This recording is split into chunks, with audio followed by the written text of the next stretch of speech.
Salut à toi, futur motion designer, c'est Alban, formateur en motion design, et aujourd'hui on se retrouve dans une nouvelle vidéo dans laquelle je vais te montrer comment créer une caméra dans After Effects, et pas seulement comment créer une caméra, parce qu'on va voir, on va aller plus loin que ça, on va carrément créer une scène en 3D avec de la profondeur, et de la profondeur de champ du coup, pour qu'on puisse voir vraiment la profondeur de la scène. On va vraiment créer des reliefs de ouf avec une illustration que j'ai pris sur un site. Donc tu vas voir tout ça dans ce tuto, ça va être super sympa. Mais avant toute chose, je voulais te demander si ma chaîne te plaît et surtout si tu as envie d'en apprendre toujours plus sur l'univers du motion design, n'hésite pas à t'abonner juste en dessous en appuyant sur le bouton s'abonner et sans oublier la petite cloche pour être prévenu en premier à chaque fois que je publie une nouvelle vidéo. Aussi, tu as la possibilité de regarder 1 heure de live dans lequel je t'explique les 9 étapes pour devenir motion designer. Donc c'est disponible dans la description, je t'explique comment créer des vidéos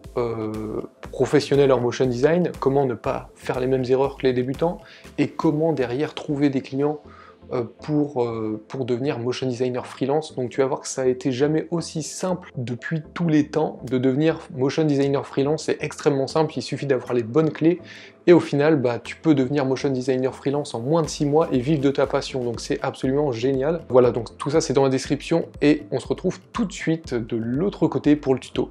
Alors du coup là, avant toute chose, je voulais te préciser qu'au moment du montage de ce tuto, j'ai vu que l'audio avait totalement buggé de ouf, mais du coup en fait c'est pas trop grave parce qu'en fait je vais te faire le tuto par dessus, comme ça je vais te le commenter. Tu verras quand même toutes les étapes. En tout j'ai listé les étapes, il y en a 12 pour vraiment faire l'animation que tu as vue au début de ce tuto. Donc là je vais te lister les 12 étapes, en même temps je vais regarder le tuto et comme ça on va voir si tu arrives à suivre, ce serait bien quand même parce que c'est le but d'un tuto, hein, c'est le but de... Le but c'est d'arriver à suivre ce que je fais. Donc là si on commence tout de suite, le premier point ça va être de créer une précomposition. Donc pour la précomposition tu choisis un truc banal du genre HDTV 1080-25 avec 10 secondes et puis ça ira bien avec un fond noir. Ensuite ce que tu peux faire, la première étape ça va être d'importer l'illustration que je t'ai préparée dans la description. Donc déjà télécharge-la au préalable. J'ai aussi mis le lien vers le mec qui avait fait l'illustration parce que je la trouve super sympa. Du coup, tu as aussi son lien, mais télécharge de préférence mon illustration parce qu'en fait, je t'ai préparé l'illustration de façon à ce que ça fasse des calques 3D ensuite. Donc par exemple, là, je t'ai mis un sol qui n'est pas du tout en perspective parce qu'en fait, quand tu vas le mettre en perspective en 3D, il te faut un truc de base à plat. Si tu as déjà un truc en perspective sur ton illustration, ça va pas marcher. Donc là, télécharge de préférence mon illustration, mais je te mets quand même son lien pour que tu puisses voir ce qu'il fait sur FreePic. Donc voilà, donc une fois que tu as importé l'illustration, en fait l'étape ça va être d'extraire déjà toutes les illustrations de la précomposition qui est dans la timeline en bas. Donc en fait tu as juste à double-cliquer dans ta précomposition et ensuite à sélectionner toutes tes illustrations pour les sortir. Donc tu fais commande C ou CTRL C si tu es sur PC, tu retournes dans ta composition 1 et ensuite tu fais commande V pour tout coller ici et ensuite tu n'as plus qu'à supprimer la précomposition qui doit être normalement tout en bas de ta colonne. Donc ensuite l'étape 5 ça va être de passer tous les calques en 3D. Donc en fait rien de plus simple, tu vas sélectionner tous tes calques d'illustration que tu as importés. Donc tu sélectionnes le premier, tu descends tout en bas et tu maintiens Shift et tu sélectionnes le dernier et ça va tout sélectionner. Et là ensuite tu vas aller juste à droite sur activer, tu sais la petite case là pour activer le cube en 3D et en fait ça va mettre tous tes calques en 3D. Donc tu auras la possibilité de faire des rotations en 3D et tout. Ensuite, la prochaine étape, une fois que tu as passé tous tes calques en 3D, c'est de créer la scène. Donc là, en fait, je vais te mettre quelques accélérés. Je ne vais pas tout expliquer en détail. En fait, pour créer la scène, il va falloir que tu commences par déjà placer le sol. Donc en fait, pour placer le sol, tu as juste à faire une rotation en X Donc tu cliques sur le sol, le calque sol, qui s'appelle sol, que j'ai renommé, et tu fais R pour rotation, c'est le raccourci pour accéder au réglage de rotation, et ensuite tu touches uniquement la rotation X. Et ça, en fait, tu vas voir que quand tu vas le faire, ça va faire une rotation un peu comme il y a sur le tuto, que je suis en train de te montrer actuellement. Du coup, voilà, tu le places, tu vois qu'aussi sur le calque dans l'image, pas dans la timeline, mais au-dessus, tu as plusieurs axes, donc un axe vert, un axe rouge et un axe bleu. Donc en fait, l'axe... en fonction des axes, tu peux te déplacer juste en cliquant sur la flèche et en faisant glisser ton calque. Donc ça c'est hyper pratique, n'hésite pas à utiliser ça. Et d'ailleurs tu vas beaucoup l'utiliser en créant ta scène. Donc maintenant, une fois que ton sol est placé, il va falloir que tu places tous tes autres calques, du coup, donc en particulier le fond. Donc le fond, bah, tu vas le sélectionner et tu vas laisser les immeubles et tout. Pour le moment, tu vas juste sélectionner le fond et tu vas le placer au fond de ton calque sol. Donc je ne sais pas si tu vois le calque sol voilà, au bout, et là tu peux le mettre juste au bout de ça, comme ça au moins tout est carré, tu vois. Ça fait comme une pièce. Donc ensuite tu vas décomposer chacun de tes calques et en faisant attention qu'ils soient bien collés sur le calque sol. Donc en fait pour coller sur le calque sol, ça va être très simple. Tu vas devoir les bouger verticalement. Donc si voilà, donc là tu vois, je suis en train de te montrer sur le tuto comment les bouger verticalement. Donc en fait, tu as simplement à aller dans position et à bouger la deuxième valeur et à te mettre dans une vue personnalisée plutôt gauche. Voilà, vue de gauche. Et comme ça, là tu vois si tous tes calques sont au niveau de ton sol. Pour pas que ça fasse quelque chose de bizarre, une perspective bizarre avec un espace en dessous au moment où on va faire les mouvements de caméra 3D.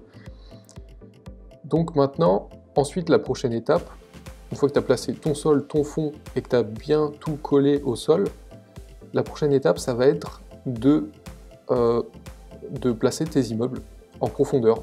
Ça va être de donner de la profondeur à chacun de tes immeubles. Donc en fait tu vas faire attention, tu vois, tu vas laisser la première bande, le premier calque, le plan 1, ça tu vas le laisser en place, et ensuite tous tes immeubles, tu vas les décaler vers le fond. Donc en fait tu vas vraiment mettre à chaque fois, je vais pas parler en centimètres ou quoi, mais en fait à chaque fois tu vas mettre un petit espace entre chaque immeuble, en faisant attention de bien mettre, par exemple, tu vois l'immeuble violet au premier plan, ça c'est celui qui va être le plus en avant. Et ensuite tu vas mettre les autres qui sont sur les côtés, le plus en arrière, quasiment collés au fond. Et en fait, quand tu vas faire ça, ça va donner de la profondeur à ta scène, comme je te disais dans l'intro de cette vidéo. Et quand tu donnes de la profondeur à ta scène plutôt, et tu vas voir que ça va totalement être stylé au moment où tu vas faire tes mouvements de caméra et au moment où tu vas ajouter ta profondeur de champ qui va donner un flou au premier plan ou à l'arrière-plan en fonction de la mise au point de ta caméra. Donc là tu vois, je suis en train de tout placer. Voilà, donc une fois que tout est placé, tu peux revenir sur ta vue de base, donc là où tu as en mode caméra active, et on va pouvoir créer la caméra. Donc pour créer la caméra, tu vas aller dans Calque, Nouveau, et enfin tu vas aller dans Caméra. Tu as plusieurs raccourcis, donc tu peux faire clic droit ou un raccourci un peu plus long. Ensuite, une fois que tu es dans ton interface de caméra, il faut que tu fasses attention à régler la caméra sur 50 mm. Enfin, pas dans tes paramètres prédéfinis, mais dans les paramètres prédéfinis de la caméra. Donc au moment où tu as l'interface ouverte, tu vas avoir un petit panneau paramètres prédéfinis. Et là, tu vas pouvoir sélectionner plusieurs types d'objectifs. Ça, c'est les objectifs, les millimètres. Donc en fait, moi je te conseille de choisir 50 mm. En fait, 50 mm, c'est vraiment l'objectif classique qui va pas trop zoomer ni dézoomer en mode grand angle. Donc moi je te conseille de mettre 50 mm. Et ensuite, je vais pas t'expliquer tout le reste parce qu'en fait, ça sert pas à grand chose, tu n'en auras pas forcément l'utilité. Le zoom, t'imagines bien que c'est le zoom, donc ça c'est pas utile, enfin je pense que tu sais déjà ce que c'est. Et du coup, bah, l'ouverture, tout ça, bah, ça on va le voir après. Donc ensuite, tu cliques sur OK.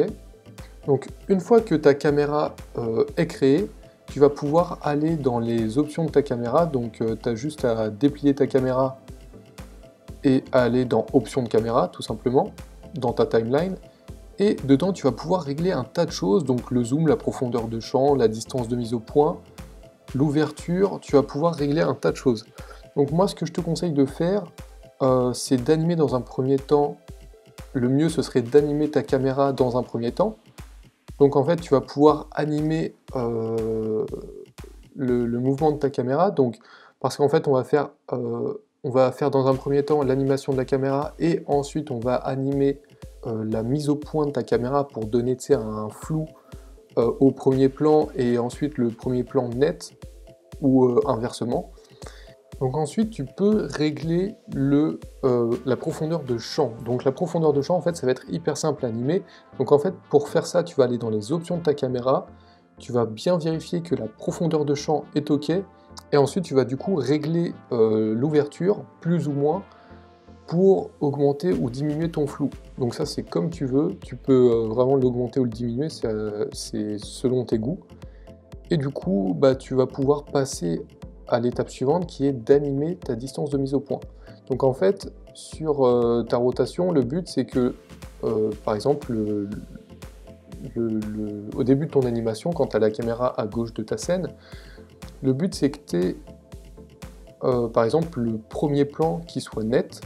Donc en fait, tu vas commencer par mettre une image clé à 0 secondes au début du mouvement de ta caméra, donc en cliquant sur le chrono à gauche de distance de mise au point.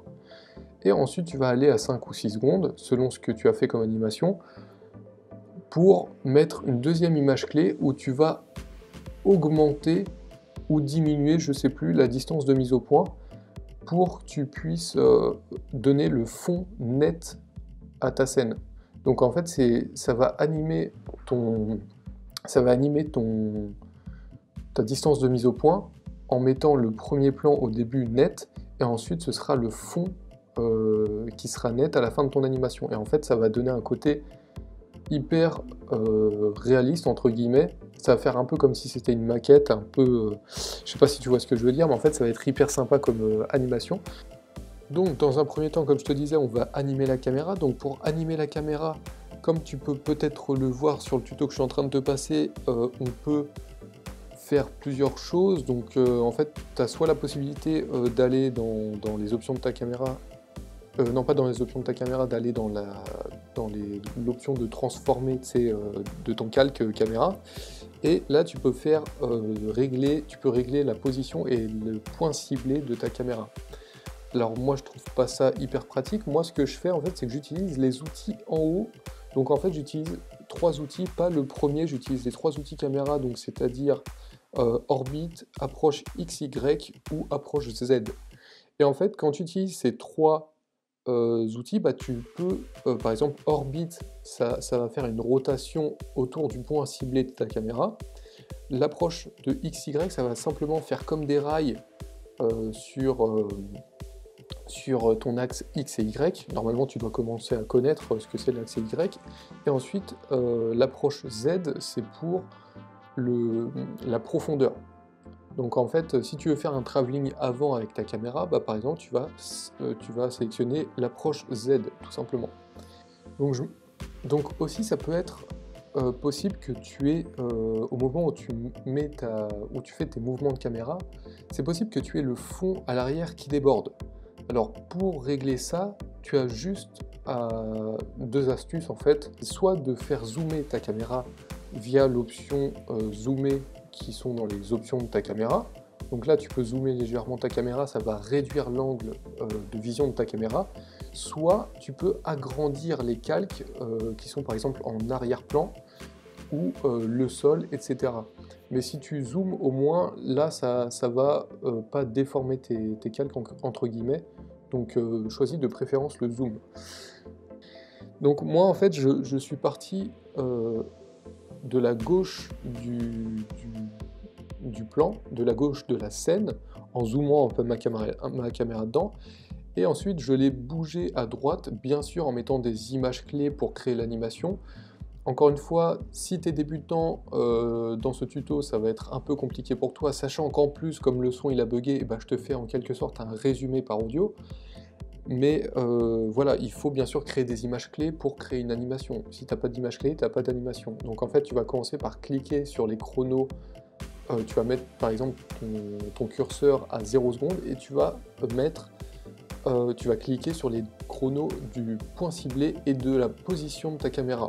Voilà, une fois que tes chronos sont bleus et que tu as deux images clés, tu vas pouvoir te décaler par exemple à 5 ou 6 secondes comme tu veux et utiliser les outils qui sont à ta disposition en haut pour régler la position de ta caméra, donc avec l'approche XY ou par exemple l'approche Z ou l'orbite. C'est comme tu veux, tu règles tout ça, tu décales ta caméra vers la droite de la scène.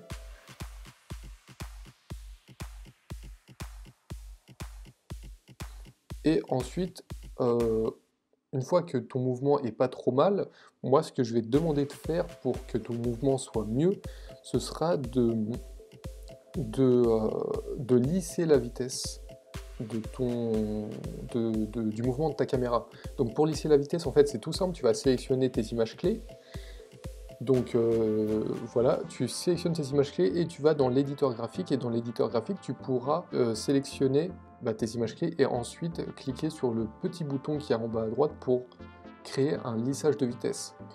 Et là tu pourras du coup avoir un mouvement de caméra beaucoup plus smooth, donc c'est-à-dire fluide, doux, tout ce que tu veux. Donc en fait voilà, là on a fait le tour globalement de ce tuto.